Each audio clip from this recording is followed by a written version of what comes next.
নমস্কার। আমাদের এবারের পর্বে আমি চলেছি সুইজারল্যান্ডের লুসার্ন। আমার ট্রেনও এসে গেছে রাইনফল স্টেশনে। আর এখান থেকে লুসার্ন পৌঁছতে ঘন্টা দেড়েক সময় লাগবে। জুরিক এয়ারপোর্ট থেকেও আসা যায়, আর একটু কম সময় লাগে। সুরেলা আর মিষ্টি নামের এই শহর আগে আমি আরও দুবার এসেছি। পাহাড়ের মাঝে এক স্বর্ণপুরী এই লুসার্ন। সুইজারল্যান্ড বলতেই আমাদের চোখের সামনে ভেসে ওঠে এই সবুজ পাহাড়, স্বচ্ছ লেক আর ছবির মতো সুন্দর গ্রাম। এই সৌন্দর্যের এক অনন্য প্রতিফলন হলো লুসার্ন। বরফে ঢাকা আল্পসের পাহাড়, অন্য পাশে নীল আর সবুজের লেক, মাঝখানে রঙিন ঘরবাড়ি, পাথরের রাস্তা, ফুলে ভরা বারান্দা। লুসার্নের অবস্থান একদম সুইজারল্যান্ডের কেন্দ্রে। আর লুসার্ন লেকের পাড়ে এটা যেন একটা জীবন্ত ছবি, যেটা শত শত বছর ধরে ভ্রমণ পিপাসুদের টানছে। লুসার্নে এসে গেছি। আমার পেছনেই রেলওয়ে স্টেশন আর সামনেই লেক। তো এখন লেকে যাব, লেকের কিছু ছবি তুলে তারপর চলে যাব হস্টেলে। স্টেশন থেকে বের হতেই একটা শীতল, সতেজ আর শান্তিতে ভরা হাওয়া প্রাণটাকে জুড়িয়ে দিল। আর যে দৃশ্যটা দেখলাম সেটা হলো লুসার্ন লেক, তার ওপরে বরফের পাহাড় আর সূর্যের কিরণে লাল হয়ে আছে সেই পাহাড়। সারি সারি পাহাড়ে ঘেরা এই লুসার্ন লেক, খুবই শ্বাসরুদ্ধকর এই দৃশ্য।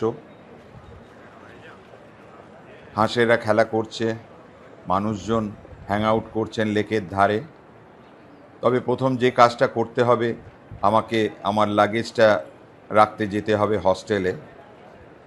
আর হস্টেলে লাগেজ রেখেই আবার চলে এসেছি লেকের ধারে। লেকের ধারেই পেলাম সেই বিখ্যাত চ্যাপেল ব্রিজ, যেটাকে এরা বলে ক্যাপেল ব্রুকে। এটা লুসার্নের প্রতীক।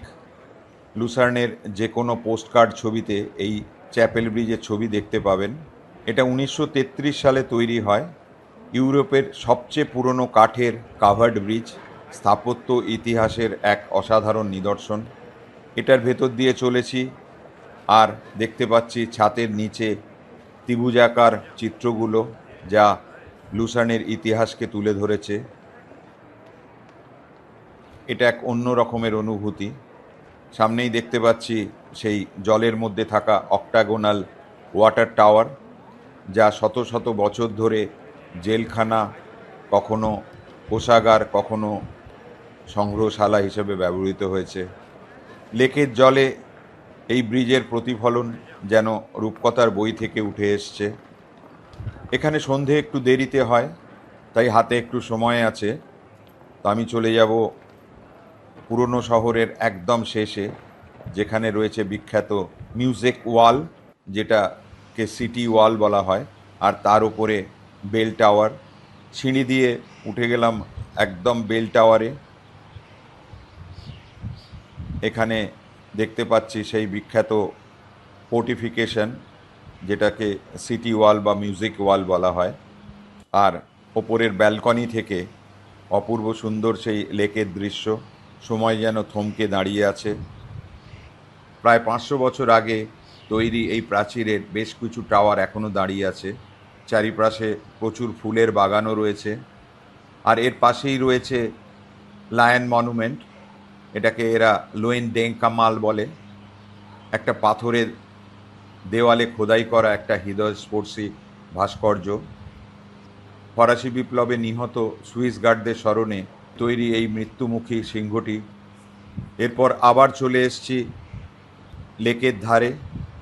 লেকের জল যখন বেড়ে যায়, তখন এই জল গিয়ে রিভার রসে পড়ে, আর তার জন্য একটা ড্যামও তৈরি করা আছে, যাতে শহর না ভেসে যায়। ভারী সুন্দর দৃশ্য। এরপরে একটু ওল্ড টাউনে বেরিয়ে চলে যাব আমার হোস্টেলে। আর কাল সকালে আরও কিছু আকর্ষণ দেখাবো লুসার্নের আশেপাশের।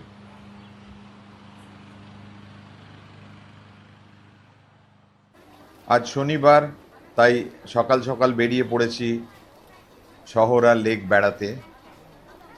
হাঁটার পক্ষে খুবই মনোরম এই শহর। এটাকে রোম্যান্টিক শহর বলা হয়। হানিমুনারদের এটা প্রথম পছন্দ। আর হাঁটতে হাঁটতে পেয়ে গেলাম একটা ফার্মার্স মার্কেট, একদম লেকের ধারে। আশেপাশের গ্রামের চাষিরা নিয়ে এসছেন টাটকা সবজি, ফল, মাছ, মাংস এবং বিভিন্ন বেকড আইটেম। চিজ আর অলিভও আছে। এখানকার মাশরুম খুব বিখ্যাত, মাশরুম প্যাটিও বিক্রি হচ্ছে। বেশ সুন্দর আর শান্ত পরিবেশ। এখানকার লোকেরা বোধহয় চেঁচামেচি করতে জানেন না।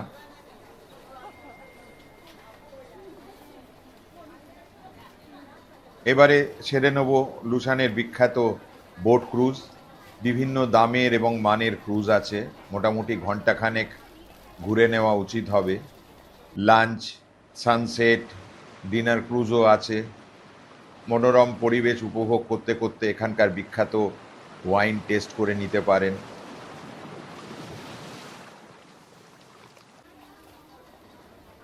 বোটিং করে পিয়ারে নেবে এসে দেখতে পেলাম একটা ফুড ফেস্টিভ্যাল, আর ওখান থেকেই সেরে নিলাম আমার লাঞ্চ।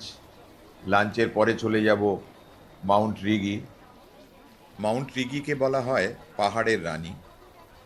এখানে বরফ এখন পাওয়া যাবে না, কিন্তু ট্রেকিং করার আদর্শ জায়গা। আমি এখন বোট রাইড নেব মাউন্ট রিগি যাওয়ার জন্যে। এখানে একটা কথা বলি, যখন সুইজারল্যান্ডে বেড়াতে আসবেন একটা সুইস পাস অবশ্যই নেবেন, তাহলে এই বোট রাইড, ট্রেন, বাস সব কিছুই ফ্রিতে যাতায়াত করতে পারবেন। আলাদা করে প্রত্যেকটা জায়গার টিকিট কাটতে গেলে খরচ বেশি হবে। বোট থেকে নেমে কেবল কার বা কগহুইল ট্রেনে যেতে হবে মাউন্ট রিগি। যেতে যেতে দেখতে পাবেন খুব সুন্দর ছোট ছোট গ্রাম, যার মধ্যে এই ওয়েগিস খুব জনপ্রিয়। এখান থেকে কেবল কারে করে যাওয়া যায় মাউন্ট রিগি। তবে আমি ফেরার সময় এই কেবল কারে আসব। এখন চলে যাচ্ছি ভিজনাও, ওখান থেকে একটা কগহুইল ট্রেনে যাব মাউন্ট রিগি।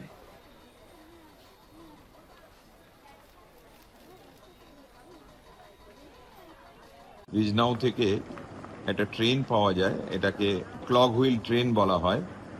এটা ওই র্যাক পেনিয়ানের ওপর দিয়ে চলে, যাতে পাহাড়ি রাস্তায় ট্রেনটা পেছন দিকে না গড়িয়ে আসতে পারে, তার জন্যে এই ব্যবস্থা। এবং এটা বিশ্বের প্রথম র্যাক রেলওয়ে, যেটা স্টিম ইঞ্জিনে চলতো একটা সময়, এখনো স্টিম ইঞ্জিনে চলে। তবে আমরা মডার্ন ট্রেনেই এসছি।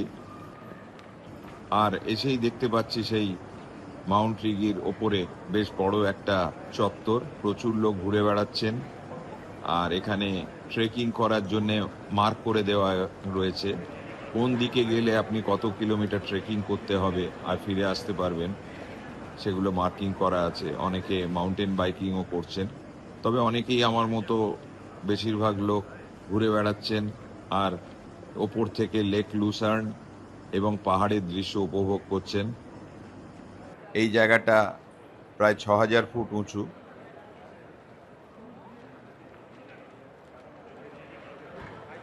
এখান থেকে ব্ল্যাক ফরেস্টও দেখতে পাওয়া যায়। চারিদিকের দৃশ্য ভারী সুন্দর, পাহাড় আর লেকের পুরো একটা 360 ডিগ্রি ভিউ পাওয়া যাচ্ছে। এখানে অনেকেই আসেন ডে ট্রিপে বেড়াতে। আর নিচে রয়েছে ভিজনাও আর ওয়েগিস। ট্রেকিং করার এটা আদর্শ জায়গা মাউন্ট রিগি। খুব বেশি ঠান্ডা নেই এখানে, বরফও সেরকম নেই। যাই হোক, আমাকে এবার নিচে যেতে হবে। কেবল কারে করে চলে যাব ওয়েগিস। ওয়েগিসও খুব সুন্দর ছোট্ট শহর।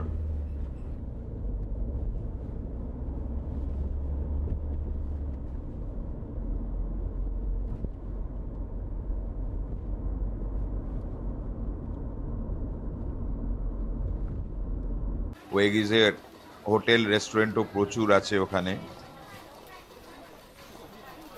এখান থেকে আবার বোট স্টেশনে এসে বোট ধরে চলেছি লেক লুসার্ন, আর পিয়ারে নেবে ওল্ড টাউন ঘুরতে ঘুরতে চলে যাব হস্টেলে।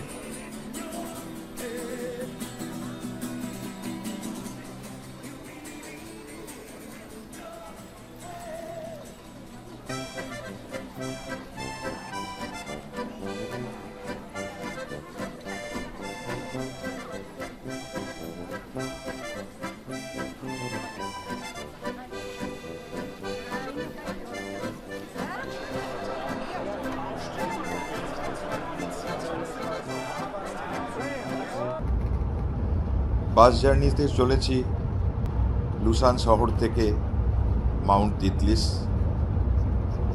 ভারী সুন্দর লেকের পাশ দিয়ে সবুজ মাঠ পেরিয়ে আমাদের বাস পৌঁছে দিল অ্যাঙ্গেলবার্গ, একটা ছোট্ট শহর।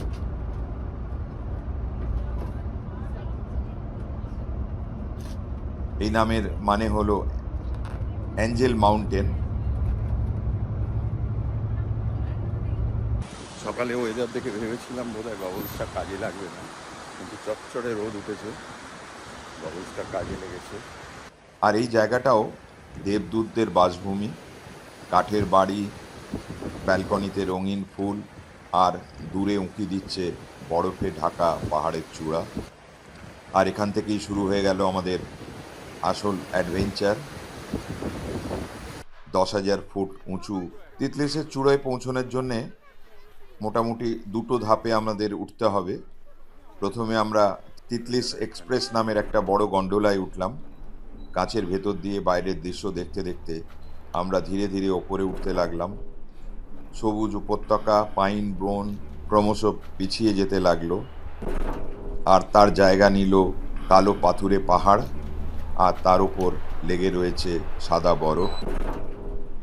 মাঝপথে নেমে আমাদের উঠতে হলো আসল চমকে তিতলিস রোড এয়ার। এটা পৃথিবীর প্রথম রিভলভিং গন্ডোলা। এটা শুধু ওপরেই যাবে না, 360 ডিগ্রি ঘুরতে ঘুরতে আর আমাদের এই বরফের দৃশ্য দেখাতে দেখাতে নিয়ে যাবে ওপরে।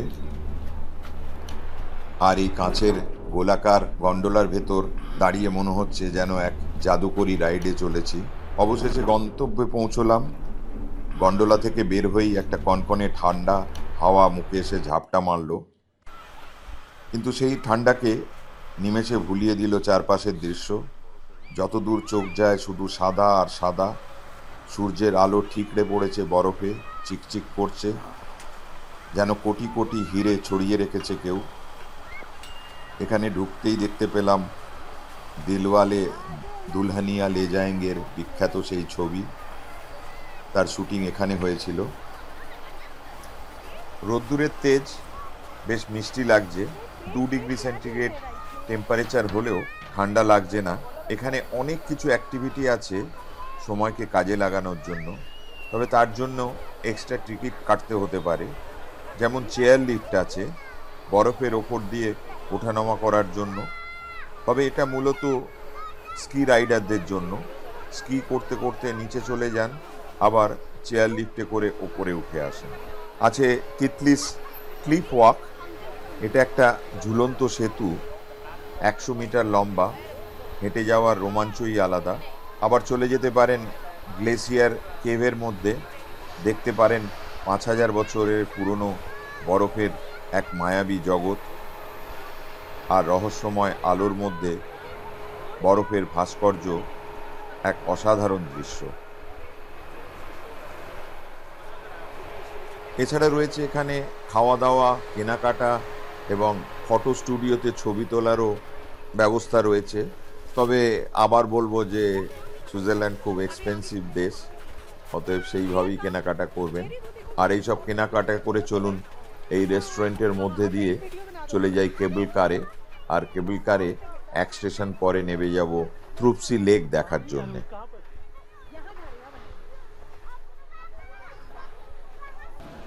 বরফের চূড়া থেকে নেমে এসছি মাঝামাঝি একটা সমতলে, আর এখানে একটা বিখ্যাত লেকও আছে, থ্রুপসি লেক। আর এই স্টপেজটা লেকের জন্যেই। খুব বিশাল লেক নয়, তবে মোটামুটি সুন্দর লেক। আশেপাশের ভিউ আরও সুন্দর। আর এটা হাইকিংয়ের পক্ষে ভীষণ ভালো জায়গা। অনেকটা হাইকিং ট্রেল আছে এখানে, তবে সবাই চান যে লেকের আশেপাশে ঘুরে বেড়ানোর জন্যে। আর লেকে নৌকো ভাড়া করে কায়াকিং করা যায়।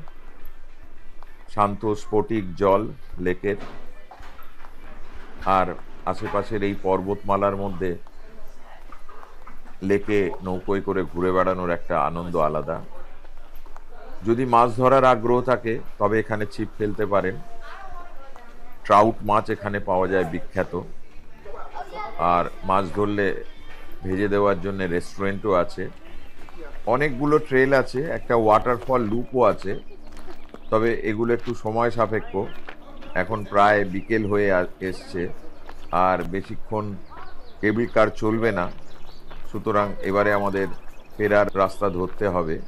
তবে এখানে খেলার মাঠটা ভারী সুন্দর, খাবারও রেস্টুরেন্ট রয়েছে, অনেক কিছু এখানে করতে পারেন, জিপ লাইনও আছে, অ্যাডভেঞ্চার পার্কও আছে। আর এই থ্রুপসি লেক শেষ করে আবার কেবল কারে নেমে যাব অ্যাঙ্গেলবার্গে।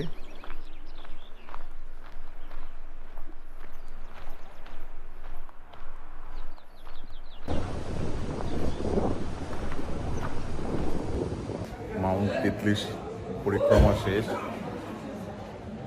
আবার এসে গেছি অ্যাঞ্জেলবার্গ স্টেশনে। 2 ঘন্টা 45 মিনিট লাগলো আমার পুরো তিতলিশ ঘুরে, অ্যাঞ্জেলবার্গ থেকে তিতলিশ ঘুরে, রটেয়ার চেপে ওপরে গিয়ে লেক দেখে আর ফিরে আসতে।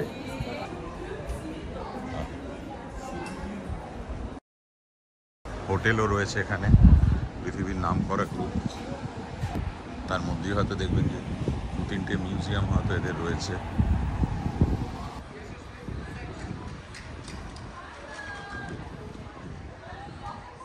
H+ হোটেল, অনেক হোটেল আছে, অনেকে এসে অ্যাঙ্গেলবার্গ। এটা আমরা প্রথমবার যখন এসেছিলাম অ্যাঙ্গেলবার্গে ছিলাম।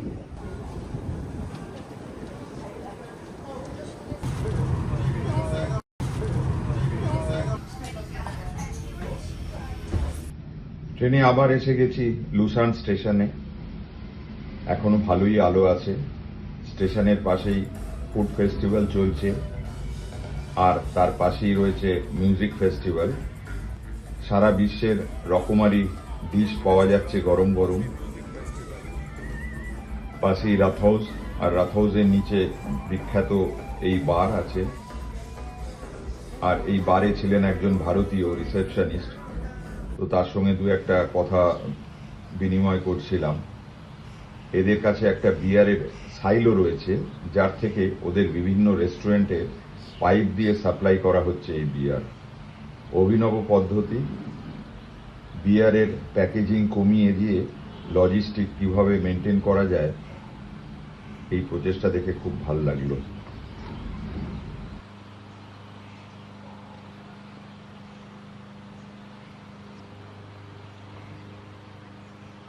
যদি আপনাদের এই পর্বটা ভালো লাগে অবশ্যই লাইক দেবেন বা কমেন্ট করবেন, আর যদি সাবস্ক্রাইব করে শেয়ার করেন তাহলে আমরা খুব উজ্জীবিত হব এবং ভবিষ্যতে আরও অনেক রকম ভিডিও আপনাদের সামনে নিয়ে আসব।